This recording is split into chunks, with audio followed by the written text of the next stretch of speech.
Okay, so now that you finished this part and you already transferred this design onto your board, now we're gonna do the last part with the worksheet here.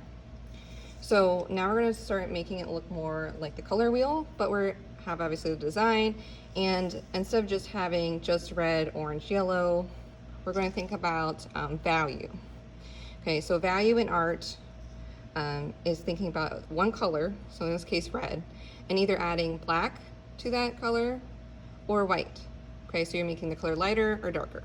Okay, but it's still all within this little triangle shape. And so it's really only one color, but you just have different values, okay? Or just the regular color where there's just no black or white added to it.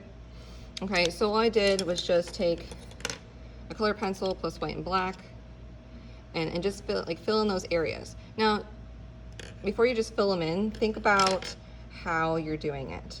Okay, so like this outside area, I want it to be darker because these colors will be lighter and they're gonna pop out. So anything that's a darker color looks like it's part of the background, and anything that's like a lighter color is gonna pop out, okay?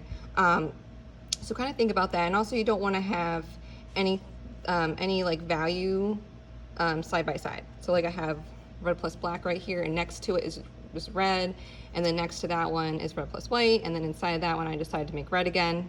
Okay, but I could also make that like red and black in here. Okay, same thing with here. So I have red and black here, but next to it I have red, just red on one side and red plus white on the other side. So that way you're gonna have those lines to show it, but you also want to make sure that you're not keep doubling up on the same value each time. Okay, so you're kind of alternating between them. Okay, so this one's done. So I just want to show you what one looks like. It's done. And then I'm just going to turn it this way so it's not upside down. And then this one's orange. So it's going in the same order as the color wheel, which is also the same order of the rainbow. Okay, so there's like no indigo, but it's still in the same order. So that kind of helps you. So just as long as you're going around a circle, because really it's a circle, so it can start anywhere. But just once you start with red, just make sure you're still going in the same order. Okay. And then I'll have this up here as a picture, so you'll be able to see just that instead of having to pause the video. So this next one obviously is orange, but what you're going to do is make sure that whatever you decided is going to be the color plus black or color plus white or just the regular color, that you're keeping that same pattern. Okay, so this part is just red. So this one part here is just gonna be just orange. So that will help with the symmetry of things and make things kind of feel more whole, which is another principle of design of unity.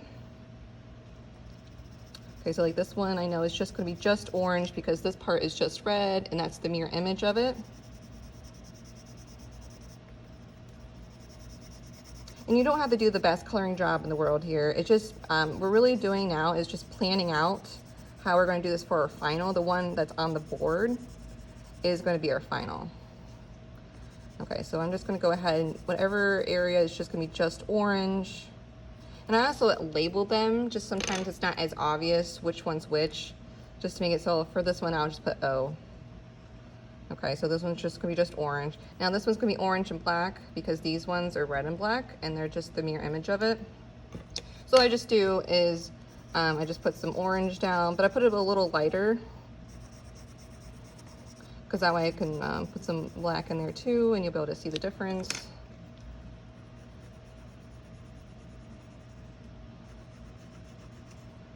Okay, so I just kind of it's more like a controlled scribble, just kind of filling that in. You don't want to make sure it's all black, okay, because this is kind of practice for when we're blending with the chalk, because especially with the chalk, the black tendency to kind of take over, and then you're not going to see any of the color, and you don't want it to be just all black. You want to still see some of that color. So this is going to be orange plus black. And then the rest of these two spaces are going to be orange plus white. Now, really, as long as you do it really lightly and seeing the more of the white of the paper, you can just start that way, and that way it's more obvious the difference between the different areas. Okay, but you can also use a white color pencil to kind of help make sure it stays nice and light. But it's not, as long as you really color it lightly, that's the biggest difference. In this case, for drawing with color pencil. Now when you do with chalk, you were gonna have to use a white pastel. Okay, and then this is going to be orange plus white. Okay, so that's these two, and you're still going to do the same thing for all of them. This is a really old example, so it's kind of got a little beat up at this point, but you can see that I did with this one, I did it all the way around. Okay, so I started right at a different point, but it doesn't matter because it's going to be a circle. So as long as you put it in the same color order of red, orange, yellow, green, blue, and purple. Okay, so